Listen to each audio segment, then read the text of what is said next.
ভেন্টিলেটরের অপেক্ষায় মৃত্যু। রাজশাহী মেডিকেলের অভাগায় 11টি শিশুর অসমাপ্ত গল্প। রাজশাহী মেডিকেল কলেজ হাসপাতাল একটি নাম, যাকে 2 বছর আগেও ভাবা হতো দেশের অন্যতম সেরা চিকিৎসা প্রতিষ্ঠান। কিন্তু সেই হাসপাতালেই ভেন্টিলেটরের অভাবে মারা গেল 11টি শিশু। এটি কি শুধু একটি দুর্ঘটনা, নাকি পুরো সিস্টেমের ব্যর্থতা? সম্প্রতি রাজশাহী মেডিকেল কলেজ হাসপাতালে আইসিইউ ও ভেন্টিলেটরের অভাবে 11 জন শিশুর মৃত্যু ঘটে। ঘটনার পর বিএনপি স্বভাবজাত দোষারোপের রাজনীতি শুরু হয়। বর্তমান স্বাস্থ্যমন্ত্রী সর্দার সাখাওয়াত হোসেন বকুলের বক্তব্য, হাসপাতাল পরিচালক কেন আগে জানালেন না? 11 দিনে 33টা রোগী মারা যেতে, 33 জন বেবি মারা গেছে আমার রাজশাহীতে।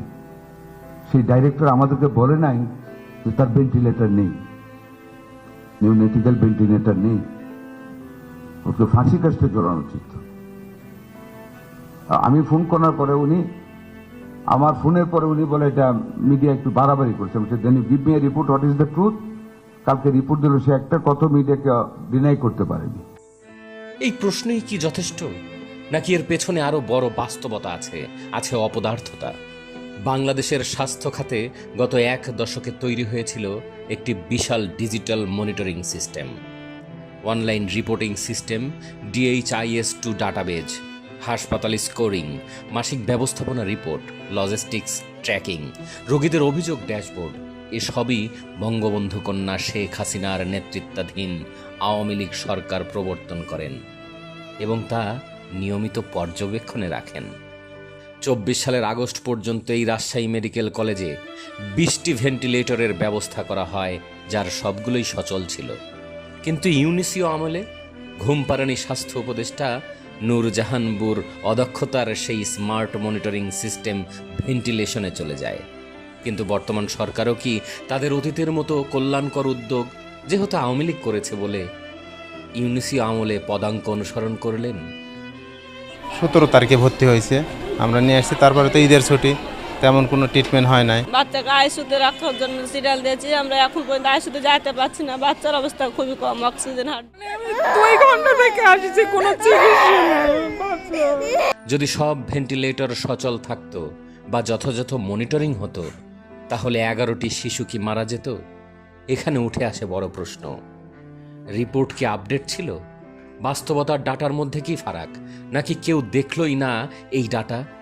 প্রতিটি সরকারি হাসপাতালে থাকে একটি ব্যবস্থাপনা কমিটি, নিয়ম অনুযায়ী সভাপতি সেই এলাকার সংসদ সদস্য।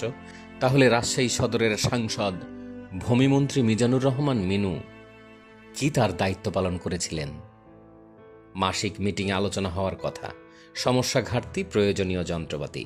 কিন্তু দেখা গেল 2025 সালের আগস্টের পর আর কোনো আপডেট নেই, ভেন্টিলেটর নিয়ে কোনো আলোচনাও নেই। মিটিং কি হয়নি, নাকি হয়েছে কিন্তু রিপোর্ট করা হয়নি? একজন পরিচালকের উপর পুরো দায় চাপানো কি যথার্থ? কারণ স্বাস্থ্য মন্ত্রণালয়ের নিজস্ব মনিটরিং টিম আছে, সিভিল সার্জনের নিয়মিত পরিদর্শনের কথা বিভাগীয় পর্যায়ে তদারকির ব্যবস্থা রয়েছে, কেন্দ্রীয় ডাটাবেজে সব তথ্য জমা পড়ে। তাহলে এই পুরো চেইনের কোথায় ভাঙন ধরেছে?